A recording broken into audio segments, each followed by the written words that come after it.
देश की राजनीति में कभी कभी कुछ फैसले ऐसे होते हैं जो तुरंत असर नहीं दिखाते, लेकिन आने वाले महीनों और सालों में सत्ता की नींव दिला सकते हैं। ठीक वैसा ही माहौल इस वक्त बनता दिख रहा है। 23 दिसंबर से 27 दिसंबर सिर्फ 3 दिन का फासला, और इन 3 दिनों के बाद कांग्रेस वर्किंग कमेटी यानी CWC की वो बैठक होने जा रही है जिस पर दिल्ली से लेकर गांव-गांव तक राजनीतिक नजरें टिकी है। सवाल सीधा सा है, क्या कांग्रेस सच में अपनी रिवाइवल मोड में लौट रही है?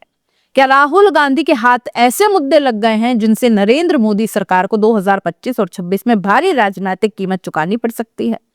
सूत्रों और राजनीतिक हलकों की चर्चाओं पर भरोसा करें तो जवाब हाँ में झुकता दिख रहा है। कांग्रेस वर्किंग कमेटी की बैठकें पहले भी होती रही हैं, लेकिन इस बार का माहौल जरा अलग है। पार्टी के भीतर एक साफ समझ बनती दिख रही है कि सिर्फ नारे, भाषण और संसद में हंगामा अब काफी नहीं है। कांग्रेस को ऐसे मुद्दे चाहिए जो सीधे जनता की जिंदगी को छुएं, गांव से लेकर शहर तक। इसी सोच के तहत CWC की बैठक में 2 बड़े मुद्दों पर फोकस होने से पूरी संभावना है। ये दोनों मुद्दे ऐसे हैं जो अगर सही तरीके से पकड़े गए तो न सिर्फ कांग्रेस का जनाधार मजबूत कर सकते हैं, बल्कि बीजेपी सरकार को डिफेंस मोड में ला सकते हैं। मनरेगा सिर्फ एक योजना नहीं थी, बल्कि एक कानूनी अधिकार था। देश के करोड़ों गरीब नागरिकों के लिए यह गारंटी थी कि सरकार उनसे मुंह नहीं मोड़ सकती। लेकिन अब तस्वीर बदल गई है। सरकार ने मनरेगा को खत्म कर उसकी जगह जी राम जी एक्ट लागू कर दिया है। और सबसे बड़ा विवाद सिर्फ कानून के कंसेंट को लेकर नहीं, बल्कि उसे पास कराने के तरीके को लेकर भी है। लोकसभा में बिल आया, कॉपियां फाड़ी गई, विरोध के बावजूद उसी दिन पास, उसी रात राज्यसभा से भी मंजूरी और राष्ट्रपति के हस्ताक्षर, सब कुछ पलक झपकते। न JPC, न स्टैंडिंग कमेटी, न गहराई से चर्चा। लेकिन समस्या आखिर है कहाँ? सरकार कह रही है कि रोजगार के दिन 100 से बढ़कर 125 कर दिए गए हैं, लेकिन असली सच्चाई ये है कि अब ये योजना डिमांड ड्रिवन नहीं, बल्कि सरकार की मर्जी से ड्रिवन हो गई है। काम तभी मिलेगा जब सरकार मानेगी कि डिमांड है। 40% वित्तीय बोझ राज्यों पर डाल दिया गया। राज्य सरकारें पहले ही मुफ्त बिजली, लाडली योजना और कर्ज के बोझ में तब दबी हुई है। नतीजा बेहद साफ है। कागजों में योजना जिंदा है, हकीकत में धीरे धीरे खत्म हो जाएगी। कांग्रेस के लिए मौका कहां है अब? देखिए, मनरेगा में भ्रष्टाचार रहा है, इससे कोई इनकार नहीं, लेकिन यह भी सच है कि कोविड जैसे संकट में इसी योजना ने गांवों को संभाला था, ग्रामीण अर्थव्यवस्था का पहिया घुमाया था, गरीब के हाथ में कम से कम कुछ काम दिया। अब जब वही गरीब देखेगा कि उसका मनरेगा कार्ड बेकार हो गया, तो सवाल उठेगा कि किसने छीना।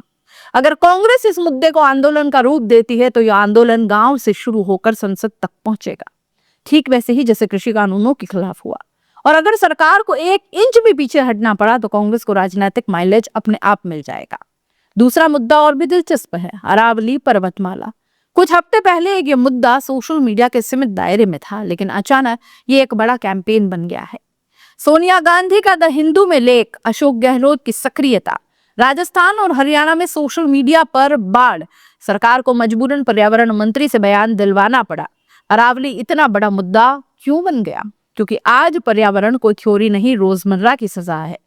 दिल्ली NCR में 500 से 800 AQI, सांस लेना मुश्किल हो गया है। एयर प्यूरिफायर की वेटिंग चल रही है। बच्चे, बुजुर्ग, नौकरी पेशा सब परेशान हैं। राजस्थान और हरियाणा के लोग अब साफ साफ समझ चुके हैं, अगर अरावली गई तो अगला दिल्ली हम ही होंगे। यह मुद्दा सीधे मिडिल क्लास से जुड़ता है। गरीब को रोज कमाने निकलना ही है। अमीर के घर हर कमरे में एयर प्यूरिफायर हो सकता है, लेकिन पिसता है मिडिल क्लास, और यही कांग्रेस की एंट्री हो जाती है। अगर CWC की बैठक में इन दोनों मुद्दों पर सहमति बनती है और मनरेगा को लेकर ग्रामीण आंदोलन, अरावली को लेकर शहरी मिडिल क्लास कैंपेन शुरू होता है, तो कांग्रेस पहली बार लंबे समय बाद ऐसे मुद्दों पर खड़ी दिखेगी जो डायरेक्ट जनता को इफेक्ट करते हैं। न धर्म न जाति, सीधा रोजगार, सीधी सांस, सीधी जिंदगी की बात। 27 दिसंबर की CWC बैठक कांग्रेस के लिए सिर्फ एक संगठनात्मक मीटिंग नहीं है। ये तय करेगी कि पार्टी फिर से मुद्दों की राजनीति करेगी या पुराने ढर्रे पर ही चलती रहेगी। अगर राहुल गांधी इन 2 हथियारों को सही तरीके से चलाते हैं तो आने वाला साल मोदी सरकार के लिए आसान नहीं रहने वाला है। अब सवाल आपसे भी है कि क्या कांग्रेस इन दोनों मुद्दों पर बड़ा जन आंदोलन खड़ा कर पाएगी? क्या ये मुद्दे 2026 की राजनीति की दिशा बदल सकते हैं? कमेंट बॉक्स में अपनी राय जरूर लिखिएगा। जाते जाते चैनल को लाइक, शेयर और सब्सक्राइब जरूर कीजिएगा। नमस्कार।